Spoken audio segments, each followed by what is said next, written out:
जय जीशु। प्रभु जीशु कृष्णटारे मोर अति प्रिय भाई और भौणी मैंने समस्त केमती अच्छा भलरे रहतु। जौहन समाचार अध्याय 1 पद संज्ञा 1। आद्यरे वाक्य थिले, वाक्य ईश्वर सहित थिले एवं सही वाक्य ईश्वर थिले। आसतु मोर भाई और भौणी माने से वाक्य आम वर्तमान शुणा। जय जीशु।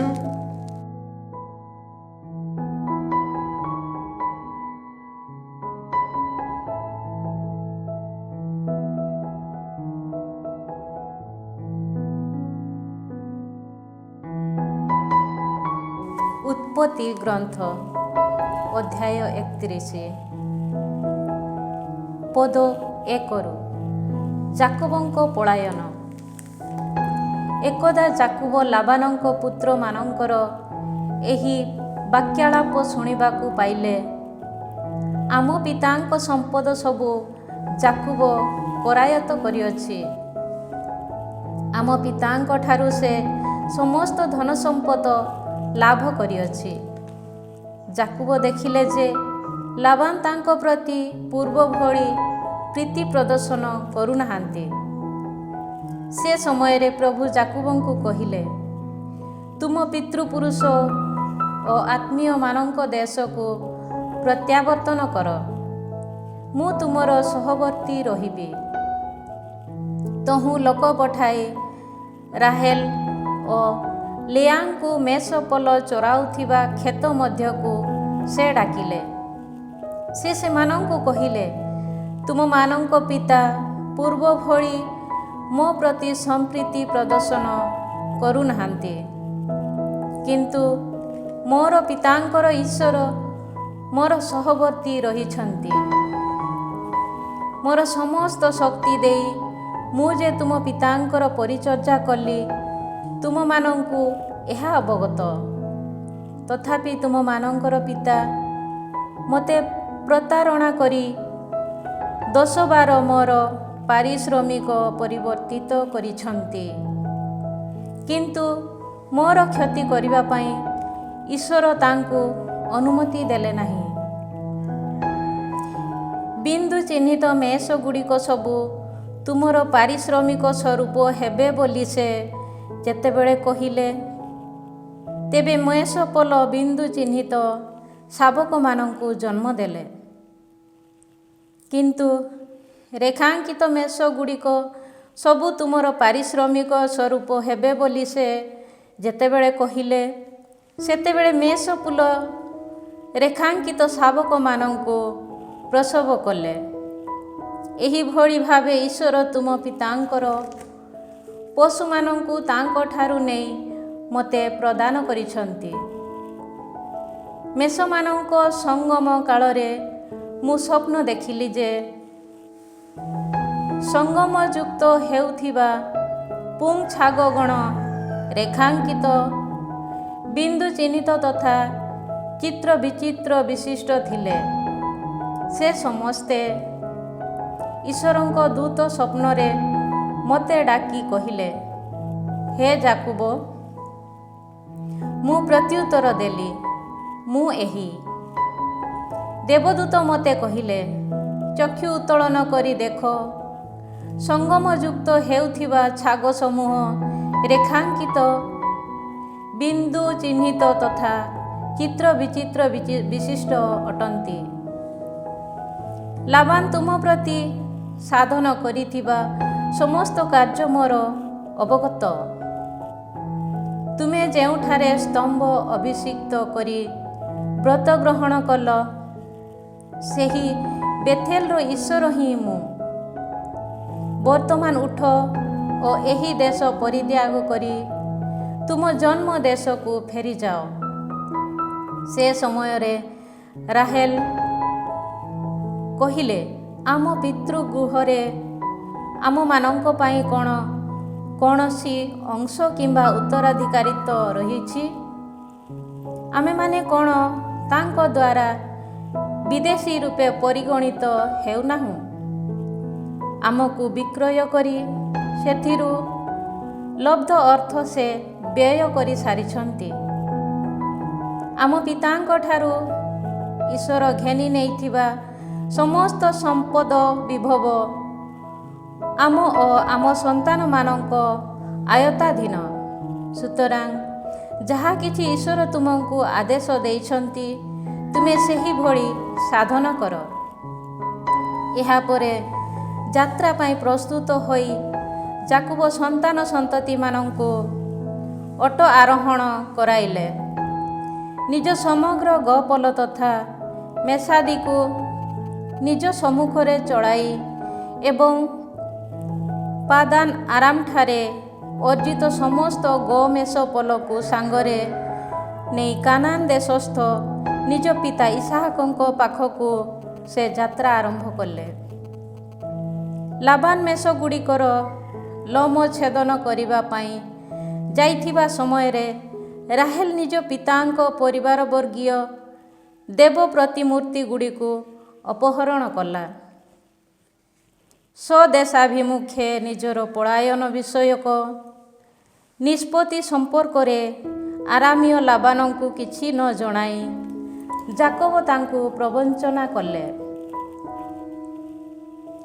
ନିଜର ସର୍ବସ୍ୱ ସଙ୍ଗରେ ନେଇ ସେ ପଳାୟନ କଲେ। ୟୁଫ୍ରେଟିସ୍ ନଦୀ ଅତିକ୍ରମ କରି ଗିଲିଆନ ନାମକ ପାର୍ବତ୍ୟାଞ୍ଚଳ ଅଭିମୁଖେ ସେ ଯାତ୍ରା କଲେ। ଯାକୋବଙ୍କ ପଳାୟନ ବିଷୟରେ ଲାବାନ ତୃତୀୟ ଦିବସରେ ଅବଗତ ହେଲେ। ତହୁଁ ନିଜ ଆତ୍ମୀୟମାନଙ୍କୁ ସଙ୍ଗରେ ନେଇ ଲାବାନ 7 ଦିନ ଧରି ଯାକୋବଙ୍କ ପଶ୍ଚାତ ଧାବନ କରି ଗିଲିଆଦ ପାର୍ବତ୍ୟାଞ୍ଚଳଠାରେ ଯାକୋବଙ୍କ ସହବର୍ତ୍ତୀ ହେଲେ।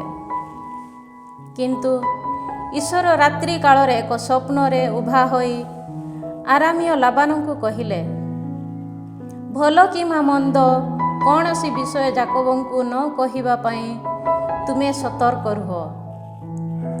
ଯାକୋବ ପାର୍ବତ୍ୟାଞ୍ଚଳରେ ଶିବିର ସ୍ଥାପନ କରିଥିବା କାଳରେ ଲାବାନ ଯାକୋବଙ୍କୁ ଅତିକ୍ରମ କଲେ।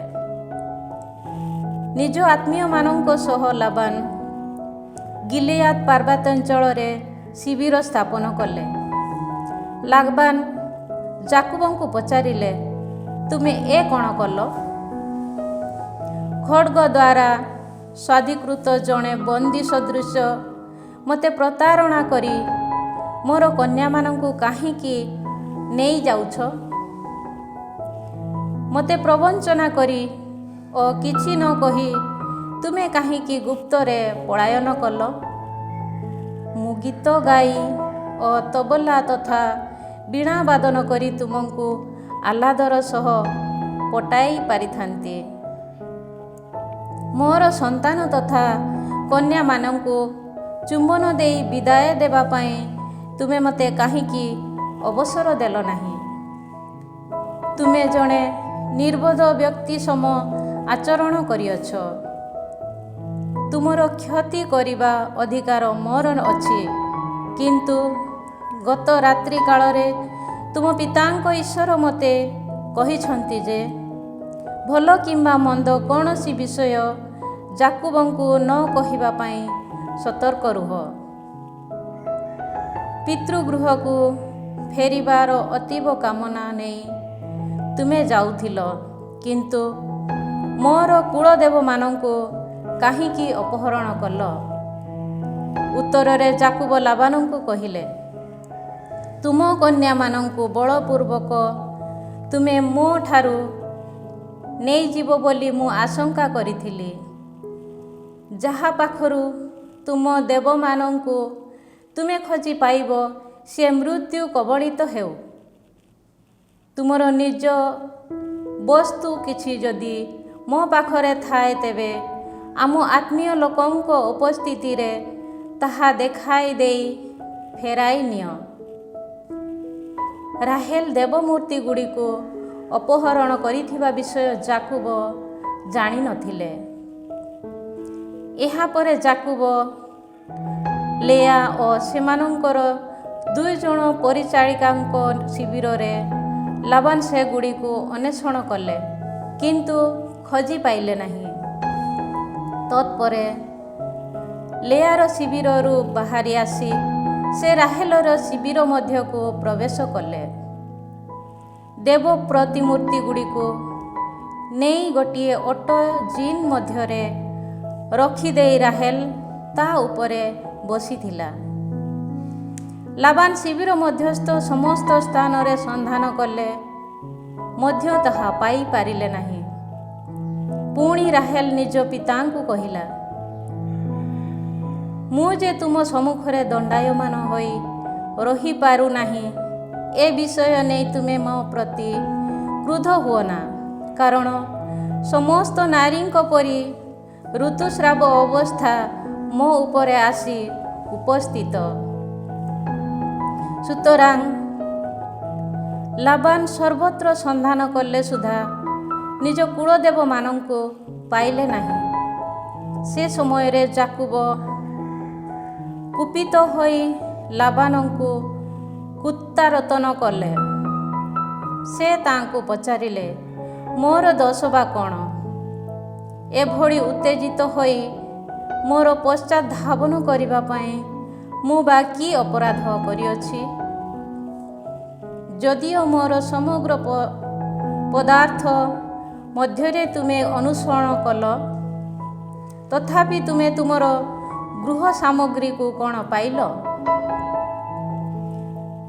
ତୁମର ଓ ମୋର ଆତ୍ମୀୟ ଲୋକମାନଙ୍କ ସମ୍ମୁଖରେ ଏହିଠାରେ ସେ ସବୁ ସଜାଇ ରଖ। ସେମାନେ ଆମ ଉଭୟ ମଧ୍ୟରେ ବିଚାର ବିଧାନ କରନ୍ତୁ। ଏହି 20 ବର୍ଷ ବ୍ୟାପୀ ମୁଁ ତୁମ ଗହଣରେ ରହିଥିଲି।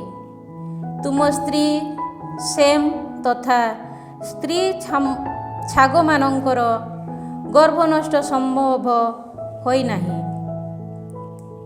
ମୋର ଆହାରାର୍ଥେ ତୁମ ପଶୁମାନଙ୍କ ମଧ୍ୟରୁ କୌଣସି ପୁଂମେଷକୁ ମୁଁ ମାରି ନାହିଁ। ବନ୍ୟଜନ୍ତୁମାନଙ୍କ ଦ୍ୱାରା ଆହତ ହୋଇ ମୃତ କୌଣସିଟିକୁ ମୁଁ ତୁମ ପାଖକୁ ଘେନି ଆସି ନାହିଁ। ସେଗୁଡ଼ିକର କ୍ଷତି ମୁଁ ନିଜେ ବହନ କଲି। ଦିବା କିମ୍ବା ରାତ୍ରି କାଳରେ ଅପହୃତ ସବୁ କିଛିର କ୍ଷତିପୂରଣ ତୁମେ ମୋ ଠାରୁ ଆଦାୟ କରିଅଛ। ଦିବା କାଳର ଉତ୍ତାପ ତଥା ରାତ୍ରି କାଳର ଶୀତ ମୁଁ ସହ୍ୟ କରିଅଛି। ନିଦ୍ରା ମୋ ଚକ୍ଷୁରୁ ଦୂରେଇ ହୋଇ ରହିଥିଲା। ଏଭଳି ଥିଲା ମୋର ପରିସ୍ଥିତି।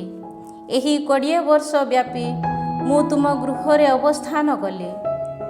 ତୁମ କନ୍ୟାଦ୍ୱୟଙ୍କ ପାଇଁ 14 ବର୍ଷ ଓ ତୁମ ପଶୁପଲ ପାଇଁ 6 ବର୍ଷ ଧରି ମୁଁ ତୁମର ସେବା କଲି। ପୁଣି ତୁମ ଦ୍ୱାରା ମୋର ପାରିଶ୍ରମିକ 10 ପରିବର୍ତ୍ତିତ ହୋଇଥିଲା। ଆବ୍ରାହାମଙ୍କ ଈଶ୍ୱର ଓ ଇସାହାକଙ୍କ ଭୟ ସ୍ୱରୂପ ସେହି ମୋ ଈଶ୍ୱର ମୋର ସପକ୍ଷରେ ଯଦି ନଥାନ୍ତେ, ତେବେ ତୁମେ ମୋତେ ରିକ୍ତ ହସ୍ତରେ ପ୍ରେରଣ କରିଥାନ୍ତ।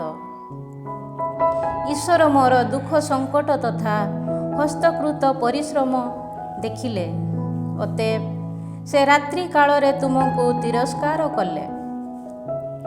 ଉତ୍ତରରେ ଲାବାନ ଯାକୁବଙ୍କୁ କହିଲେ, କନ୍ୟାଗଣ ମୋର କନ୍ୟା, ସନ୍ତାନମାନେ ମୋର ସନ୍ତାନ ଓ ଏହି ମେଷପଲ ମଧ୍ୟ ମୋର ମେଷପଲ। ତୁମେ ଦେଖିଥିବା ସମଗ୍ର ପଦାର୍ଥ ମୋର ଅଟେ। ମୋର କନ୍ୟାମାନଙ୍କୁ ଓ ସେମାନଙ୍କ ଠାରୁ ଜାତ ଏହି ସନ୍ତାନମାନଙ୍କ ପାଇଁ ମୁଁ ଆଜି କ'ଣ ବା କରିପାରିବି? ଆସ, ତୁମ ଓ ଆମ ମଧ୍ୟରେ ଏକ ବ୍ୟବସ୍ଥା ବିଧାନ ସ୍ଥାପନ କରିବା।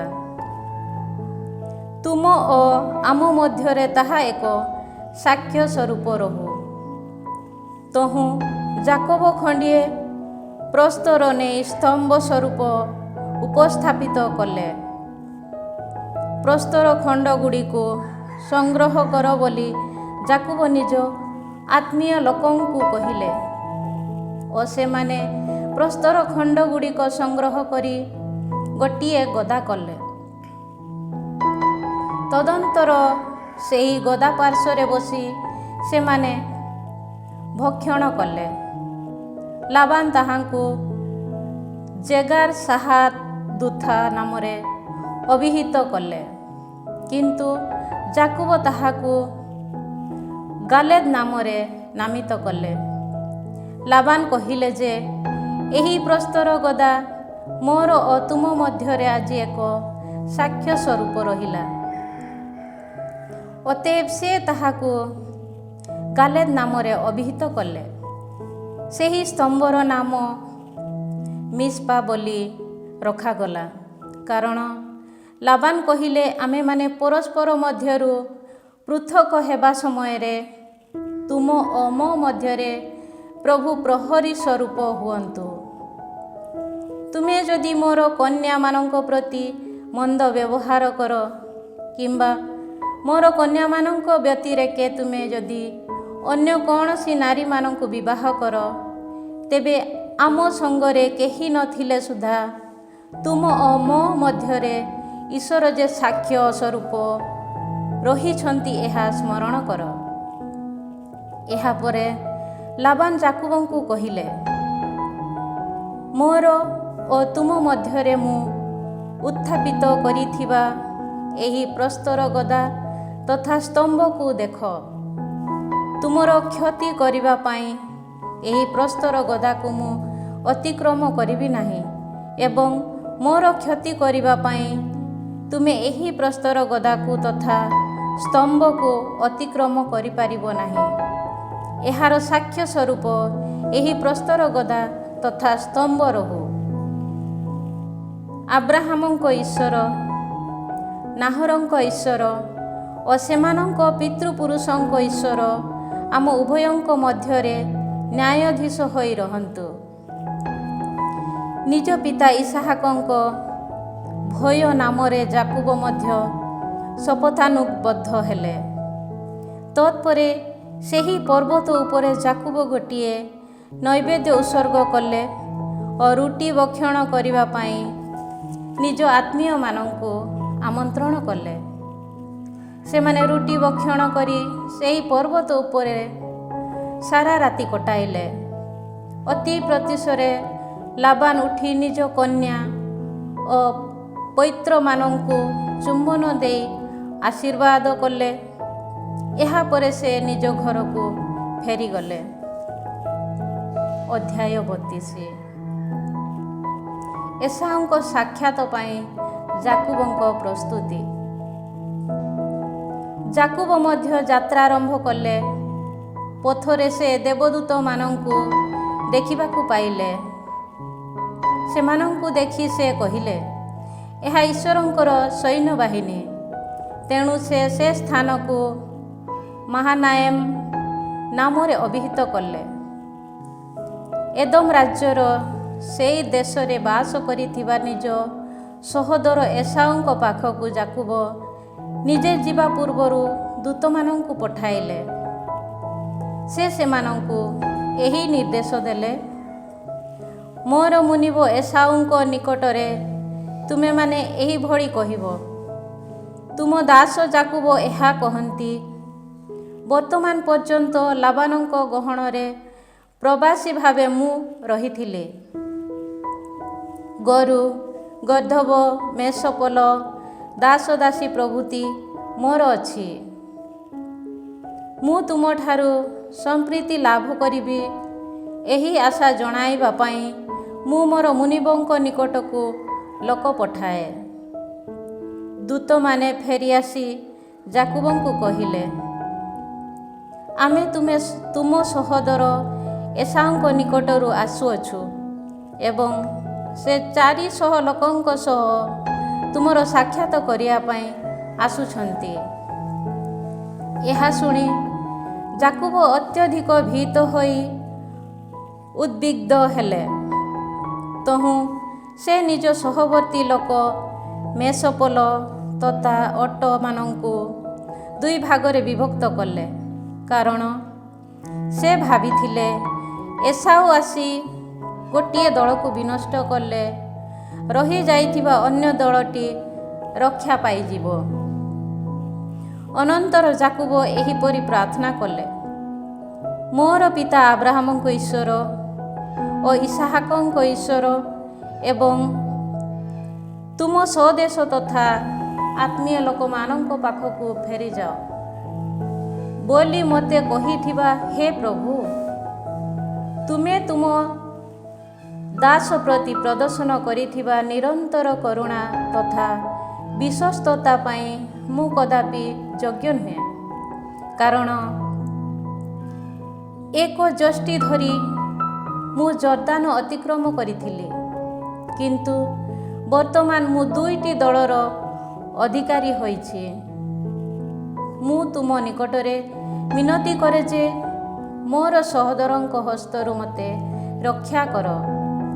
ସେ ଆସି ଏହି ସନ୍ତାନମାନଙ୍କ ସମେତ ମାତାମାନଙ୍କୁ ତଥା ଆମ ସମସ୍ତଙ୍କୁ ଯେ ନିଧନ କରିବେ, ଏହି ବିଷୟରେ ମୁଁ ଭୟ କରେ। କିନ୍ତୁ ମୁଁ ତୁମର ମଙ୍ଗଳ କରିବି ଏବଂ ସମୁଦ୍ର ଉପକୂଳର ବାଲୁକ ସମ୍ମୁଖ ତୁମ ବଂଶ ପରମ୍ପରାକୁ ସଂଖ୍ୟାଧିକ ଭାବେ ପରିବର୍ତ୍ତିତ କରିବି ବୋଲି ତୁମେ କହିଅଛ। ଏହାପରେ ସେଠାରେ ଯାକୁବ ସେହି ରାତ୍ରି ଯାପନ କଲେ। ନିଜ ସମସ୍ତ ବସ୍ତୁରୁ ସେ ନିଜ ସହୋଦର ଏସାଉଙ୍କ ପାଇଁ ଏକ ଉପହାର ମନୋନୀତ କଲେ। 200 ସ୍ତ୍ରୀ ଛାଗ 20 ପୁଂ ଛାଗ, 200 ସ୍ତ୍ରୀ ମେଷ 20 ପୁଂ ମେଷ, ଶାବକମାନଙ୍କ ସହ ଦୁଗ୍ଧବତୀ 30 ଅଟ, 40 ଗାଈ, 10ଟି ବଳଦ, 20 ସ୍ତ୍ରୀ ଗର୍ଦ୍ଧବ, 20 ପୁରୁଷ ଗର୍ଦ୍ଧବ ପ୍ରଭୃତିକୁ ସେ ପୃଥକ କରି ରଖିଲେ। ପ୍ରତ୍ୟେକ ପଲକୁ ପୃଥକ ଭାବେ ନିଜ ଦାସମାନଙ୍କ ହସ୍ତରେ ସମର୍ପଣ କରି ସେ ସେମାନଙ୍କୁ କହିଲେ, ମୋର ଆଗେ ଆଗେ ତୁମେମାନେ ଯାତ୍ରା କର ଓ ପ୍ରତ୍ୟେକ ପୋଲ ମଧ୍ୟରେ ସ୍ୱଳ୍ପ ଦୂରତ୍ୱ ବ୍ୟବଧାନ ରଖ। ସର୍ବାଗ୍ରଗାମୀ ଦାସକୁ ସେ ନିର୍ଦ୍ଦେଶ ଦେଇ କହିଲେ, ମୋର ସହୋଦର ଏସାଉ ତୁମମାନଙ୍କୁ ସାକ୍ଷାତ କରି, ତୁମେ କାହାର ଦାସମାନେ? ତୁମେ କେଉଁଠାକୁ ଯାଉଅଛ? ଏ ସମସ୍ତ ପଶୁ କାହାର? ଏହିପରି ତୁମକୁ ପଚାରିଲେ ତୁମେମାନେ ଏହା କହିବ, ଏ ସବୁ କିଛି ତୁମ ଦାସ ଯାକୁବଙ୍କ ପଶୁ, ମୋର ମୁନିବ ଏସାଉଙ୍କ ପ୍ରତି ଏକ ଉପହାର ସ୍ୱରୂପ ଏ ସମସ୍ତ ପ୍ରେରିତ। ସେ ମଧ୍ୟ ଆମ ପଛରେ ଆସୁଛନ୍ତି। ଦ୍ୱିତୀୟ ତୃତୀୟ ତଥା ବିଭିନ୍ନ ପଶୁ ଦଳ ଚାଳକମାନଙ୍କୁ ମଧ୍ୟ ସେ ସେହି ପ୍ରକାର ନିର୍ଦ୍ଦେଶ ଦେଇଥିଲେ। ଏସାଉଙ୍କ ସହ ସାକ୍ଷାତ କରିବା ବେଳେ ତୁମେମାନେ ଏପରି କଥା କହିବ। ପୁଣି ତୁମେ ମଧ୍ୟ କହିବ ଯେ ତୁମ ଦାସ ଯାକୁବ ଆମ ପଛରେ ଆସୁଛନ୍ତି। କାରଣ ଯାକୁବ ଭାବି ନେଇଥିଲେ ଯେ ମୋର ଆଗେ ଆଗେ ପଠାଉଥିବା ସମସ୍ତ ଉପହାର ମାଧ୍ୟମରେ ମୁଁ ତାଙ୍କୁ ସମ୍ପ୍ରୀତି କରାଇପାରେ। କେବଳ ତତ୍ପରେ ମୁଁ ତାଙ୍କର ସମ୍ମୁଖୀନ ହେବି। ତାହାହେଲେ ହୁଏତ ସେ ମୋତେ ଗ୍ରହଣ କରିପାରନ୍ତି। ସୁତରାଂ ଉପହାର ସବୁ ତାଙ୍କ ଆଗେ ପଠାଇ ଦେଲା ପରେ ସେ ଶିବିର ମଧ୍ୟରେ ରାତ୍ରିକାଳ କଟାଇଲେ। ସେହି ରାତ୍ରି ସେ ନିଜର 2ଟି ପତ୍ନୀ, 2 ପରିଚାଳିକା ଓ 11 ଜଣ ପୁତ୍ରଙ୍କୁ ସଙ୍ଗରେ ନେଇ ଯାକୁବ ନଦୀର ଅଗଭୀର ସ୍ଥାନ ଅତିକ୍ରମ କଲେ। ସେ ସେମାନଙ୍କୁ ନଦୀ ଅତିକ୍ରାନ୍ତ କରାଇ ପରେ ନିଜ ସମସ୍ତ ବସ୍ତୁକୁ ନଦୀର ଅପର ପାର୍ଶ୍ୱକୁ ପଠାଇ ଦେଲେ। କେବଳ ଯାକୁବ ଅପର ପାର୍ଶ୍ୱରେ ରହିଲେ। ସେଠାରେ ଥିବା ସମୟରେ ଜଣେ ବ୍ୟକ୍ତି ତାଙ୍କ ସହ ପ୍ରଭାତ ହେବା ପର୍ଯ୍ୟନ୍ତ ଦ୍ୱନ୍ଦ୍ୱ ଯୁଦ୍ଧ କଲେ। ତାଙ୍କୁ ପରାଜିତ କରି ନ ପାରି ସେହି ବ୍ୟକ୍ତି ଯାକୁବଙ୍କ ଉରଦେଶକୁ ଆଘାତ କଲେ ଏବଂ ଫଳରେ ଦ୍ୱନ୍ଦ୍ୱ ଯୁଦ୍ଧ ମଧ୍ୟରେ ଯାକୁବଙ୍କ ନିତମ୍ବ ଅରୁଦେଶରୁ ସନ୍ଧିଚ୍ୟୁତ ହେଲା। ତତ୍ପରେ ସେହି ବ୍ୟକ୍ତି କହିଲେ, ପ୍ରଭାତ ହୋଇ ଆସୁଛି, ମୋତେ ଯିବାକୁ ଛାଡ଼ିଦିଅ। କିନ୍ତୁ ଯାକୁବ ପ୍ରତ୍ୟୁତ୍ତର କହିଲେ, ମୋତେ ଆଶୀଷ ଦେବା ପୂର୍ବରୁ ମୁଁ ତୁମକୁ ଛାଡ଼ିବି ନାହିଁ। ସେହି ବ୍ୟକ୍ତି ତାଙ୍କୁ ପଚାରିଲେ, ତୁମର ନାମ କ'ଣ? ସେ ଉତ୍ତର ଦେଲେ, ଯାକୁବ। ସେ ସମୟରେ ସେହି ବ୍ୟକ୍ତି କହିଲେ, ତୁମେ ଆଉ କେବେ ହେଁ ଯାକୁବ ନାମରେ ଅଭିହିତ ହେବ ନାହିଁ, ବରଂ ଇସ୍ରାଏଲ ନାମରେ ନାମିତ ହେବ, କାରଣ ତୁମେ ଈଶ୍ୱର ଓ ମାନବ ସହିତ ଯୁଦ୍ଧ କରି ଜୟଯୁକ୍ତ ହୋଇଅଛ। ତହୁଁ ଯାକୁବ ସେହି ବ୍ୟକ୍ତିଙ୍କୁ ପଚାରିଲେ, ମୁଁ ତୁମକୁ ମିନତି କରେ ଯେ ତୁମ ନାମ ମୋତେ ଜଣାଅ। ଉତ୍ତରରେ ସେ କହିଲେ, ତୁମେ କାହିଁକି ବା ମୋର ନାମ ସମ୍ପର୍କରେ ପଚାରିବ? ଏବଂ ତାଙ୍କୁ ସେ ସେହିଠାରେ ଆଶୀର୍ବାଦ କଲେ। ଯଦିଓ ମୁଁ ଈଶ୍ୱରଙ୍କୁ ସ୍ୱଚକ୍ଷୁରେ ଦର୍ଶନ କରିଅଛି, ତଥାପି ମୁଁ ଜୀବିତ ରହିଲି ବୋଲି କହି ଯାକୁବ ସେ ସ୍ଥାନକୁ ନେପିଏଲ ନାମରେ ନାମିତ କଲେ। ପେନୁଏଲ ଅତିକ୍ରମ କରିବା ସମୟରେ ସୂର୍ଯ୍ୟ ଉଦିତ ହୋଇଥିଲା। ଅରୁ ଦେଶରୁ ନିତମ୍ବ ସନ୍ଧିଚ୍ୟୁତ ହୋଇଥିବା ଯୋଗୁଁ ସେ ଛଟେଇ ଛଟେଇ ଯାଉଥିଲେ। ସେ ଯାକୁବଙ୍କ ଅରୁ ଦେଶର ସ୍ନାୟୁକୁ ଆଘାତ କରିଥିବା କାରଣରୁ, ଯାହା ଜଙ୍ଘ ତଥା ଅରୁ ଦେଶକୁ ବାନ୍ଧି ରଖେ, ସେହି ସ୍ନାୟୁକୁ ଇସ୍ରାଏଲୀୟମାନେ ଆଜି ମଧ୍ୟ ଭକ୍ଷଣ କରନ୍ତି ନାହିଁ। ଅଧ୍ୟାୟ 33। ଏସାଉଙ୍କ ସହ ଯାକୁବଙ୍କ ସାକ୍ଷାତ। ଯାକୁବ ଚକ୍ଷୁ ଉତ୍ତୋଳନ କରି ଅବଲୋକନ କରନ୍ତେ 400 ଲୋକଙ୍କ ସହ ଏସାଉ ଆସୁଥିବା ଦେଖିଲେ। ସେ ସହସା ନିଜ ପୁତ୍ରମାନଙ୍କୁ ବିଭାଜିତ କରାଇ ଲେୟା, ରାହେଲ ଓ 2 ଜଣ ପରିଚାରିକାଙ୍କ ତତ୍ତ୍ୱାବଧାନରେ ସମର୍ପଣ କଲେ। ପରିଚାରିକା ଓ ସେମାନଙ୍କ ପୁତ୍ରମାନଙ୍କୁ ପୂର୍ବ ଭାଗରେ, ଲେୟା ଓ ତାହାର ସନ୍ତାନମାନଙ୍କୁ ସେମାନଙ୍କ ମଧ୍ୟଭାଗରେ ଏବଂ ରାହେଲ ଓ ଯୋସେଫଙ୍କୁ ସର୍ବଶେଷରେ ସେ ରଖିଲେ। ସମସ୍ତଙ୍କ ଆଗରେ ଯାଇ ନିଜ ସହୋଦରଙ୍କ ସମୀପବର୍ତ୍ତୀ ହେବା ପର୍ଯ୍ୟନ୍ତ ସେ 7 ବାର ସାଷ୍ଟାଙ୍ଗ ପ୍ରଣିପାତ କଲେ। କିନ୍ତୁ ଏସାଉ ଦୌଡ଼ି ଯାଇ ତାଙ୍କୁ ଆଲିଙ୍ଗନ କଲେ ଏବଂ ତାଙ୍କ ଗଳ ଦେଶରେ ଚୁମ୍ବନ ଦେଲେ। ଉଭୟେ କ୍ରନ୍ଦନରତ ହେଲେ। ତତ୍ପରେ ଏସାଉ ଚକ୍ଷୁ ଉତ୍ତୋଳନ କରି ଅବଲୋକନ କଲେ ଏବଂ ନାରୀ ଓ ସନ୍ତାନମାନଙ୍କୁ ଦେଖି ପଚାରିଲେ, ତୁମ ଗହଣରେ ଥିବା ଏହିମାନେ କିଏ? ଉତ୍ତରରେ ଯାକୁବ କହିଲେ, ଈଶ୍ୱର ସଦୟ ହୋଇ ତୁମର ଏହି ଦାସକୁ ପ୍ରଦାନ କରିଥିବା ସନ୍ତାନ ଏମାନେ ଅଟନ୍ତି। ସେ ସମୟରେ ପରିଚାରିକା ସେମାନଙ୍କର ପୁତ୍ରଗଣ ସନ୍ନିକଟ ହୋଇ ଏସାଉଙ୍କ ସମ୍ମୁଖରେ ପ୍ରଣିପାତ କଲେ। ସେହିଭଳି ଲେୟା ଓ ତାହାର ସନ୍ତାନମାନେ ମଧ୍ୟ ଆସି ତାଙ୍କ ସମ୍ମୁଖରେ ପ୍ରଣିପାତ କଲେ। ପରିଶେଷରେ ଯୋସେଫ ଓ ରାହେଲ ମଧ୍ୟ ସନ୍ନିହିତ ହୋଇ ତାଙ୍କ ସମ୍ମୁଖରେ ପ୍ରଣିପାତ କଲେ। ଏସାଉ ପଚାରିଲେ, ମୁଁ ପଥରେ ଯେଉଁ ସବୁ ପଶୁପଲ ଦେଖିଲି, ସେ ସମସ୍ତ କ'ଣ ପାଇଁ ଉଦ୍ଦିଷ୍ଟ?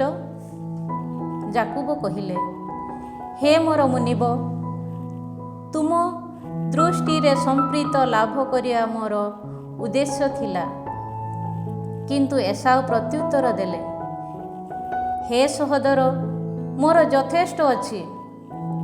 ତୁମର ଯାହା ସବୁ ଅଛି ତାହା ତୁମେ ନିଜ ପାଇଁ ରଖ।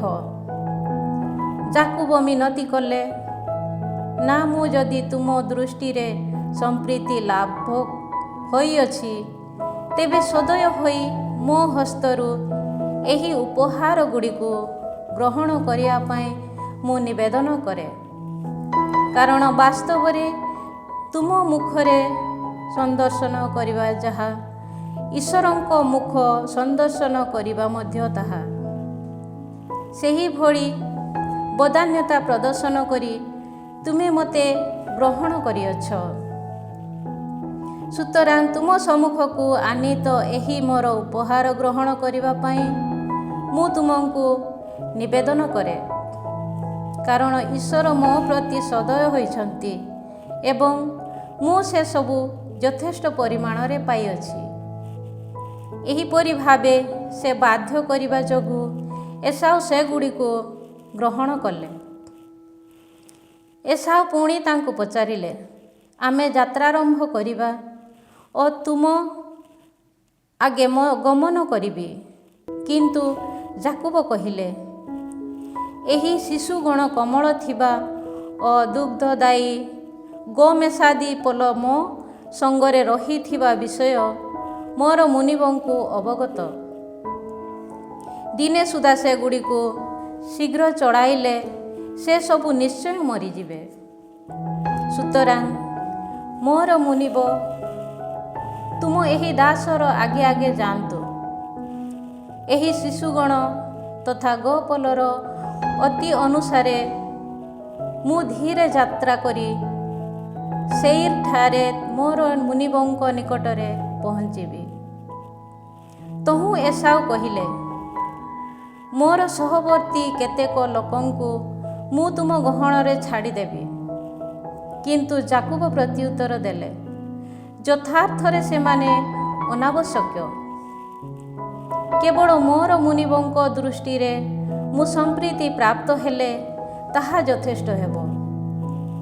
ସୁତରାଂ ଏସାଉ ସେହି ଦିନ ସେଇର ଅଭିମୁଖେ ପ୍ରତ୍ୟାବର୍ତ୍ତନ କଲେ।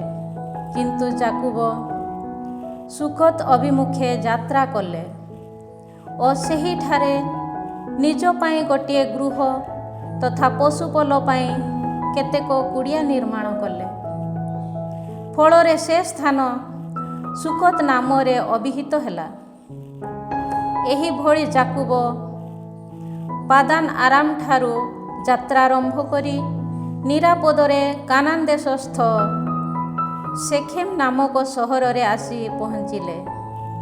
କିନ୍ତୁ ସେହି ସହରର ସମ୍ମୁଖରେ ଶିବିର ସ୍ଥାପନ କରି ସେ ବାସ କଲେ। ସେଖେମ୍ର ପିତା ହାମୋରର ସନ୍ତାନମାନଙ୍କଠାରୁ 100 ମୁଦ୍ରା ବିନିମୟରେ ଶିବିର ସ୍ଥାପିତ ଭୂମଣ୍ଡଳୀସ୍ଥକୁ ସେ କ୍ରୟ କଲେ। ସେହିଠାରେ ସେ ଗୋଟିଏ ବଳିପୀଠ ନିର୍ମାଣ କଲେ ଏବଂ ସେ ସ୍ଥାନକୁ ଏଲ୍ ଏଲାହଏ ଇସ୍ରାଏଲ ନାମରେ ନାମିତ କଲେ। ଅଧ୍ୟାୟ 34। ଦିନାର ଧର୍ଷଣ।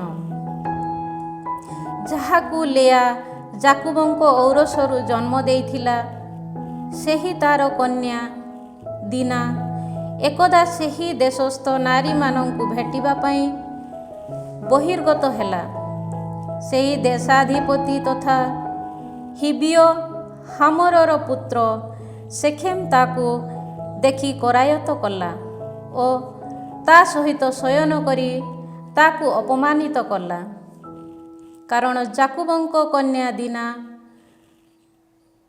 ତାର ପ୍ରତି ମନ ଆକର୍ଷିତ ହୋଇଥିଲା। ସେ ସେହି ଯୁବତୀକୁ ପ୍ରେମ କଲା ଓ ତା ସହ ମଧୁରାଳାପ କଲା। ତତ୍ପରେ ସେଖେମ୍ ନିଜ ପିତା ହାମୋରଙ୍କୁ କହିଲା, ତୁମେ ସେହି ଯୁବତୀ ସହ ମୋର ବିବାହ ବ୍ୟବସ୍ଥା କର। ନିଜ କନ୍ୟା ଦିନାର ସତୀତ୍ୱ ସେଖେମ୍ ନଷ୍ଟ କରିଥିବା ବିଷୟ ଯାକୁବଙ୍କ ଅବଗତ ହେଲା। ସେ ସମୟରେ ନିଜ ସମସ୍ତ ପୁତ୍ର କ୍ଷେତରେ ପଶୁପଲ ଗହଣରେ ଥିଲେ। ସୁତରାଂ ସେମାନଙ୍କ ପ୍ରତ୍ୟାବର୍ତ୍ତନ ପର୍ଯ୍ୟନ୍ତ ଯାକୁବ ନୀରବ ରହିଲେ। ଇତ୍ୟବସରରେ ସେଖେମ୍ର ପିତା ହାମୋର ଯାକୁବଙ୍କ ସହ ବାର୍ତ୍ତାଳାପ କରିବା ପାଇଁ ଆସିଲା। ଏ ବିଷୟ ଜାଣିପାରି ଯାକୁବଙ୍କ ପୁତ୍ରମାନେ କ୍ଷେତରୁ ଫେରି ଆସିଲେ। ସେମାନେ କୋପାନ୍ୱିତ ତଥା ଅତିଶୟ କ୍ରୁଦ୍ଧ ହେଲେ, କାରଣ ଯାକୁବଙ୍କ କନ୍ୟାକୁ ବଳାତ୍କାର କରି ଯେଉଁ ମୂଢ଼ କାର୍ଯ୍ୟକଳାପ କରିବା ନିଷିଦ୍ଧ, ତାହା ଶେଖେମ୍ ଇସ୍ରାଏଲ ବିରୁଦ୍ଧରେ ସାଧନ କରିଥିଲା। ହାମ ସେମାନଙ୍କୁ କହିଲା, ତୁମର କନ୍ୟା ପାଇଁ ମୋର ପୁତ୍ର ଶେଖେମ୍‌ର ହୃଦୟ ପ୍ରେମାସକ୍ତ, ସୁତରାଂ କନ୍ୟାକୁ ତା ସଙ୍ଗରେ ବିବାହ ଦେବା ପାଇଁ ମୁଁ ମିନତି କରେ। ଆମ ସଙ୍ଗରେ ବୈବାହିକ ସମ୍ପର୍କ ରଖ। ତୁମମାନଙ୍କ କନ୍ୟାଗଣଙ୍କୁ ଆମମାନଙ୍କୁ ଦିଅ ଓ ଆମ କନ୍ୟାଗଣଙ୍କୁ ତୁମେମାନେ ଗ୍ରହଣ କର।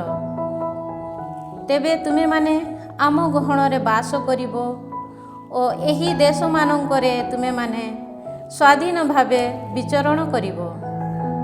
ଏହିଠାରେ ବାସ କରି ବ୍ୟବସାୟ କର ଓ ଧନ ସମ୍ପଦ ଅର୍ଜନ କର। ଶେଖେମ୍ ମଧ୍ୟ ଦିନାର ପିତା ସହୋଦରମାନଙ୍କୁ କହିଲା, ତୁମମାନଙ୍କର ଦୃଷ୍ଟିଗୋଚରରେ ମୁଁ ସମ୍ପ୍ରୀତି ଲାଭ କରିବାକୁ ମୋତେ ଦିଅ ଓ ତୁମେମାନେ ମୋ ଠାରୁ ଚାହୁଁଥିବା ସବୁ କିଛି ମୁଁ ତୁମମାନଙ୍କୁ ଦେବି। ଯୌତୁକ ତଥା ଉପହାର ସ୍ୱରୂପ ଯାହା କିଛି ତୁମେମାନେ ଚାହିଁବ ସେସବୁ ଦେବା ପାଇଁ ମୁଁ ପ୍ରସ୍ତୁତ। କେବଳ ସେହି କନ୍ୟାକୁ ମୋର ପତ୍ନୀ ରୂପେ ମୋତେ ପ୍ରଦାନ କର। ନିଜ ସହୋଦରୀ ଦିନାର ସତୀତ୍ୱକୁ ଶେଖେମ୍ ନଷ୍ଟ କରିଥିବା କାରଣରୁ ଯାକୁବଙ୍କ ପୁତ୍ରଗଣ ତାର ତଥା ତା ପିତା ସହ ପ୍ରବଞ୍ଚନାତ୍ମକ ଭାବେ ବାର୍ତ୍ତାଳାପ କଲେ। ସେମାନେ କହିଲେ, ଅପରିଚ୍ଛେଦିତ କୌଣସି ବ୍ୟକ୍ତିକୁ ଆମ ସହୋଦରୀକୁ ଆମେ ଦେଇ ନ ପାରୁ, କାରଣ ତାହା ଆମ ପକ୍ଷରେ ଅପମାନ ସୂଚକ ଅଟେ। କେବଳ ଗୋଟିଏ ମାତ୍ର ପରିସ୍ଥିତିରେ ଆମେ ତୁମ ସହ ଏକମତ ହୋଇପାରୁ, ଯଥା ତୁମ ମଧ୍ୟରେ ଥିବା ପ୍ରତ୍ୟେକ ପୁରୁଷ ପରିଚ୍ଛେଦିତ ହୋଇ ଆମ ସଦୃଶ ହେବେ।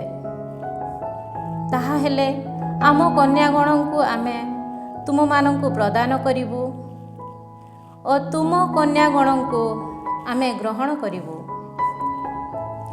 ତତ୍ପରେ ଆମେ ତୁମ ଗହଣରେ ବାସ କରି ଏକ ଜାତି ହେବୁ।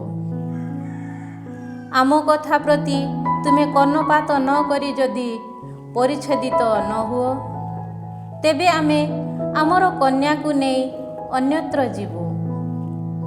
ସେମାନଙ୍କର କଥା ଶୁଣି ହାମର ଓ ତାହାର ପୁତ୍ର ଶେଖେମ୍ ସନ୍ତୁଷ୍ଟ ହେଲେ।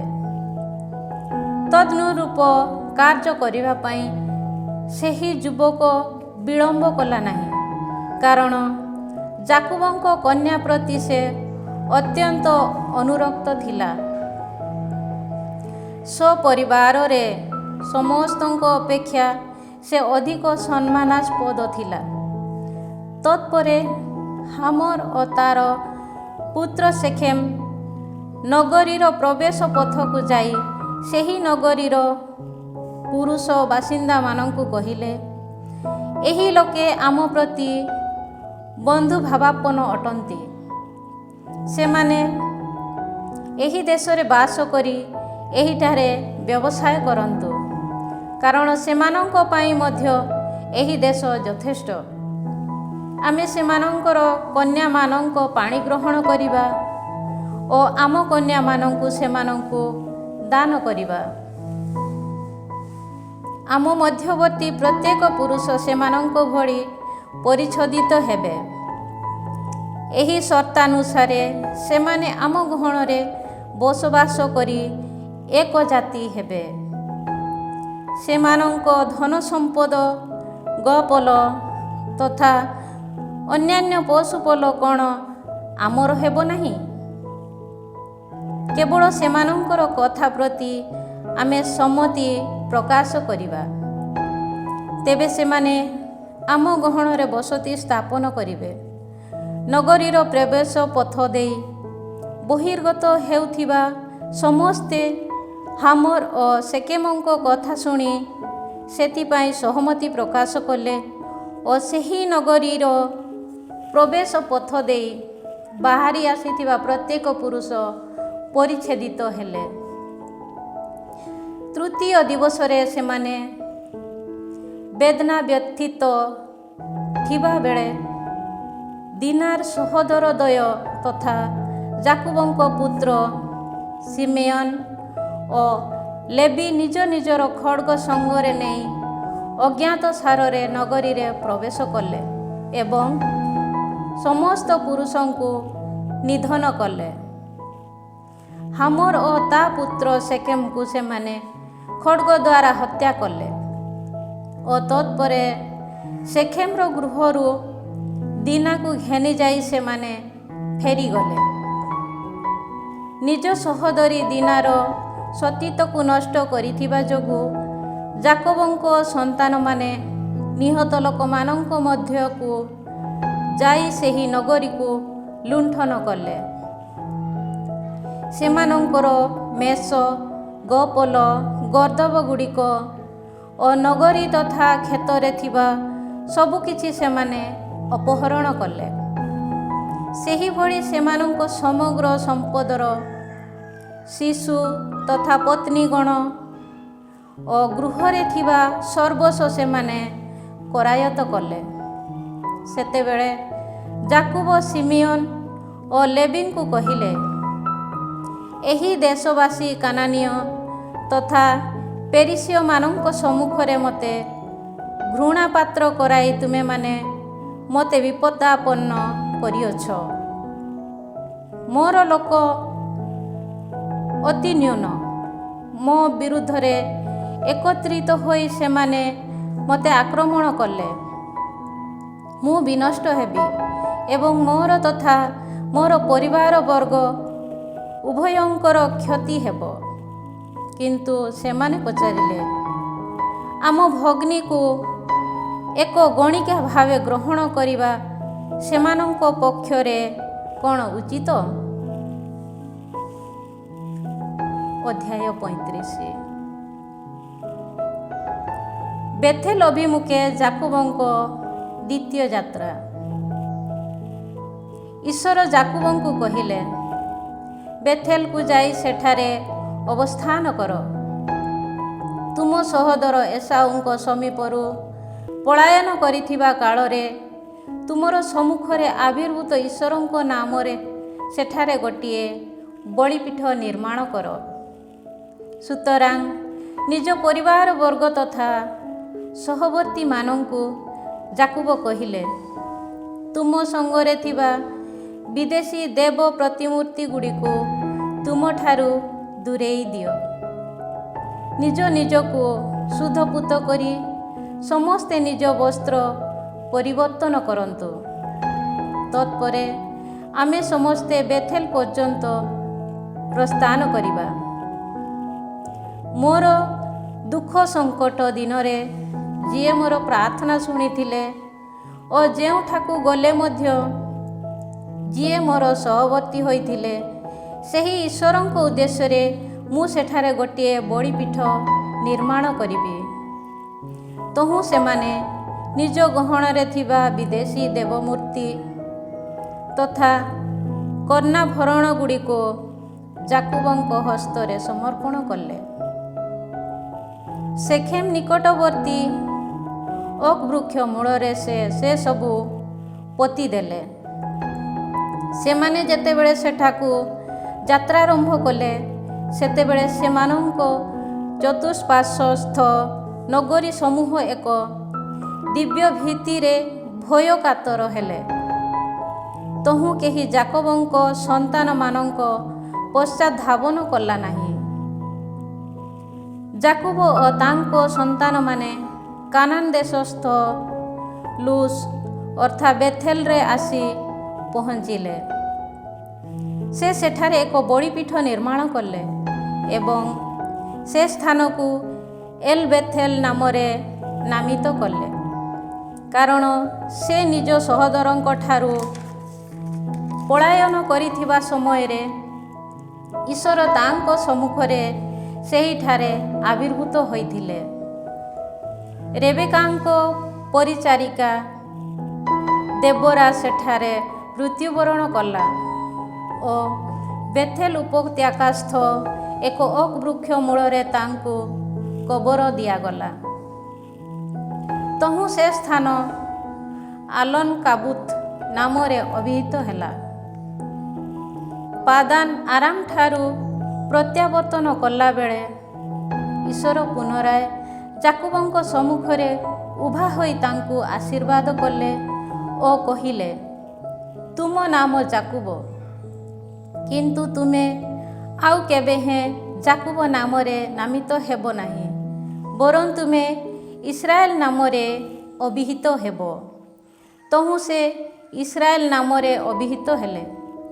ଈଶ୍ୱର ପୁନରାୟ କହିଲେ, ସର୍ବଶକ୍ତିମାନ ଈଶ୍ୱର ଫଳବନ୍ତ ହୁଅ ଓ ବହୁ ସଂଖ୍ୟାରେ ବୃଦ୍ଧି ଲାଭ କର। ଏକ ଜନତା ତଥା ଜନତା ସମୂହ ତୁମଠାରୁ ଉଦ୍ଭବ ହେବେ।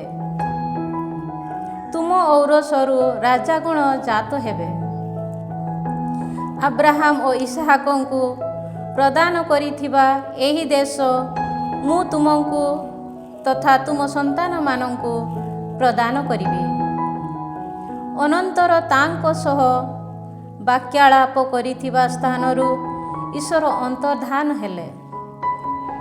ଈଶ୍ୱର ତାଙ୍କ ସଙ୍ଗରେ ଆଳାପ କରିଥିବା ସ୍ଥାନରେ ଯାକୁବ ଗୋଟିଏ ଶିଳାସ୍ତମ୍ଭ ସ୍ଥାପନ କଲେ ଓ ତା ଉପରେ ପାନୀୟ ବଳି ଉତ୍ସର୍ଗ କରି ତୈଳ ଢାଳିଲେ।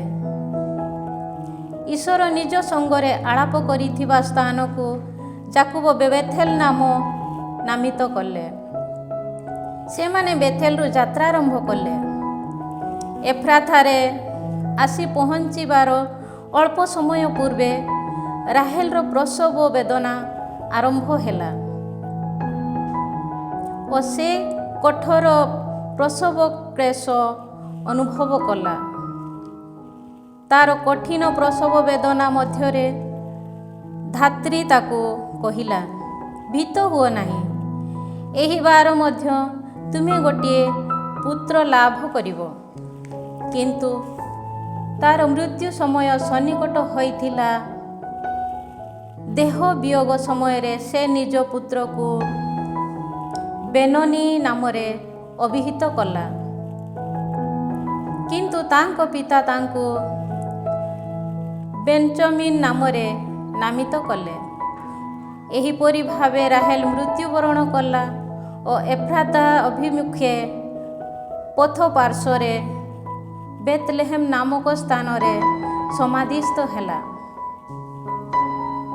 ଯାକୋବ ତାର କବର ଉପରେ ଏକ ସ୍ତମ୍ଭ ଉତ୍ଥାପନ କଲେ। ତାହା ଅଦ୍ୟାବଧି ରାହେଲର ସମାଧି ସ୍ତମ୍ଭ ଭାବରେ ପରିଚିତ। ଇସ୍ରାଏଲ ପୁନରାୟ ଯାତ୍ରାରମ୍ଭ କରି ଏଦେର ଗମ୍ବୁଜକ ଅପର ପାର୍ଶ୍ୱରେ ଛାଉଣି ପକାଇଲେ।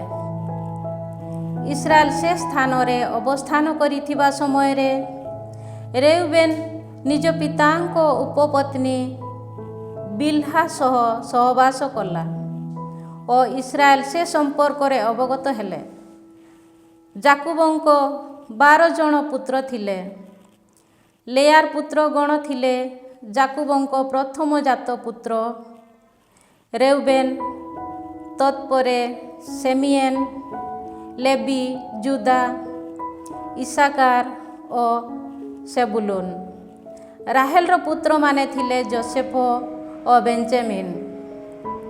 ରାହେଲର ପରିଚାରିକା ସିଲଫାର ପୁତ୍ରଗଣ ଦାନ ଓ ନାଫଥାଲି ଏବଂ ଲେୟାଙ୍କ ପରିଚାରିକାଙ୍କ ବିଲ୍ହାର ପୁତ୍ରଗଣ ଗାଦ ଓ ଆସେର ଥିଲେ।